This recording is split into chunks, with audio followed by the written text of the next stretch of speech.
Hello everyone, this is Patrick Hancock here with the Ablegamers Foundation for a BIT.TRIP.BEAT accessibility review. Now, this game has been out on WiiWare for some time, over a year, but just recently came to Steam with some new additions, and I'll get into those in just 1 second. So the game plays actually just like Pong. If you've ever played Pong before, I'm sure most of you have, you're just moving your paddle. As you can see, I have him on the left there, even on the menus. You're just moving it up and down, and that's the only controls throughout the game. So I'll jump into the options here. You can control your paddle with the mouse, which is the default.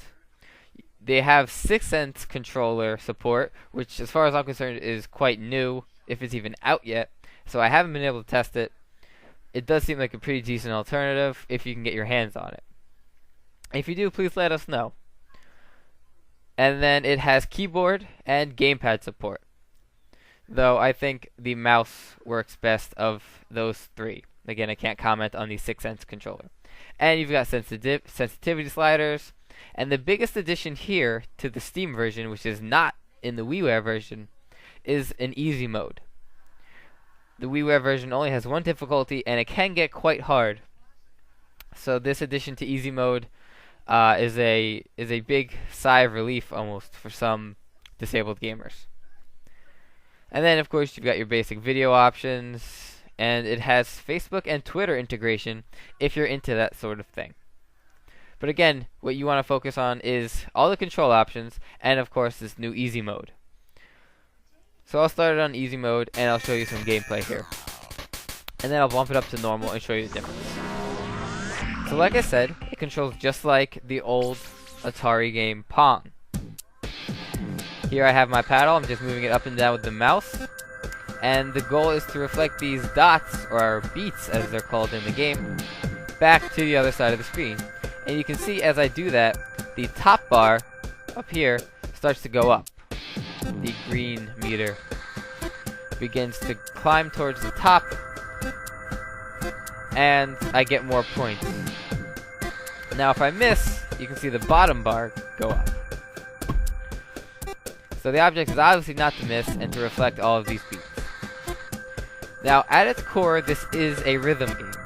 So deaf gamers will have a huge disadvantage since they won't be able to hear the rhythm the notes are coming in.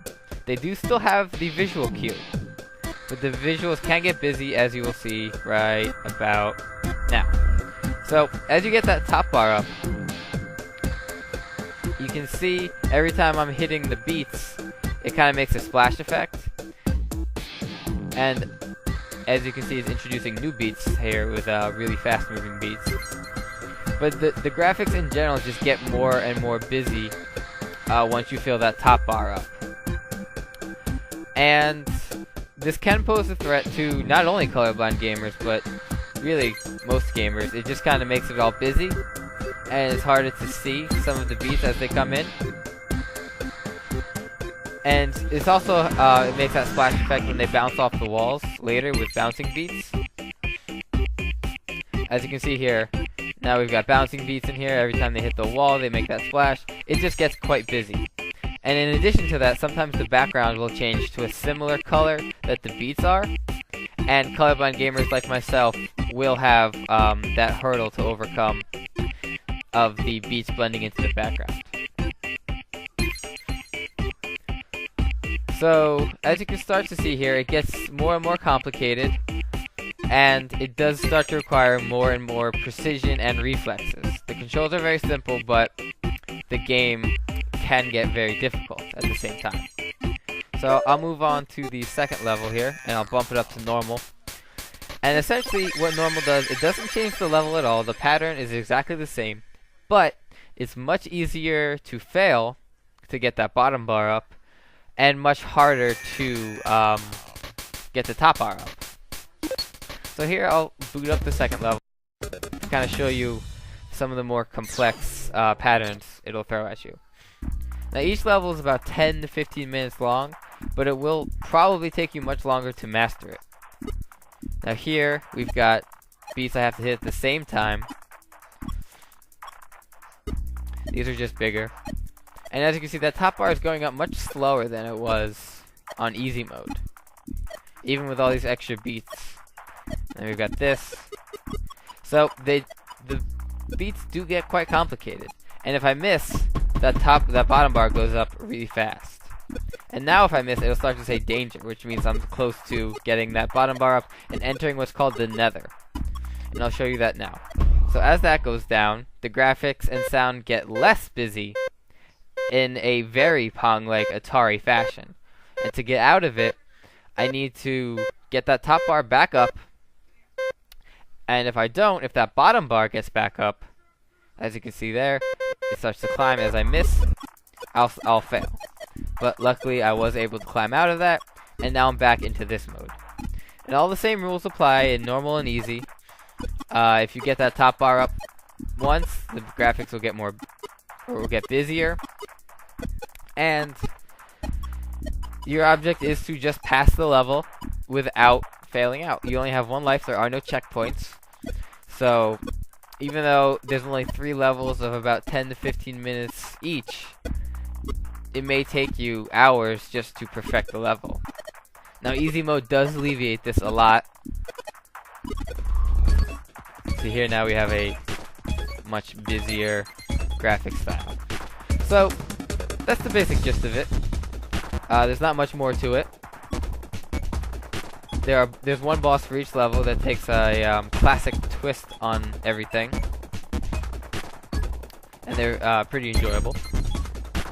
And so that is BIT.TRIP.BEAT.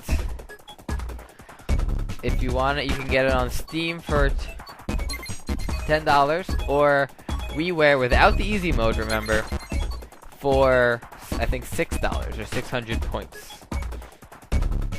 I'd recommend the Steam version simply because of that easy mode.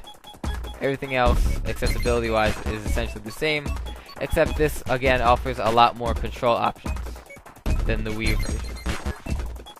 So I hope this has been sufficient enough for you guys. I hope you've enjoyed it. Here the background's changing to a more reddish hue, so that will start to interfere for colorblind gamers recognizing the beats. Alright, so before it gets too crazy, I'm gonna quit out of here.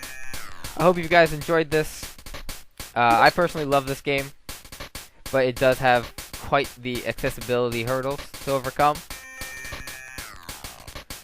So, hopefully this has been very informative for you guys, and I look forward to doing this more often in the future. So I will see you guys next time.